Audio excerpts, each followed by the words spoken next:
Welcome back. Now we've been through a number of ways in which you can use Microsoft Office 365 in order to collaborate with a team in order to complete projects.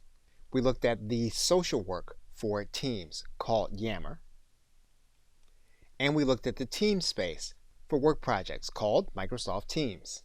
We looked at the SharePoint application, and we looked at the Delve app. We looked at shareable content using Sway, and shareable tasks using Microsoft To Do. There are two things that we didn't do.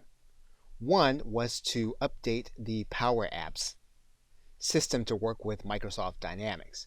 As you recall, we looked at the expense application in order to add to our Microsoft Office 365. And one of the ways that we need to do that is to add the app to our Power Apps dashboard. And you can find the expense app on the front page of your Power Apps dashboard. And so what you're going to do is you're going to click Make This App. We're going to be given a dialog box. You'll then be able to customize the app to work the way you want, as well as to add the information that you want.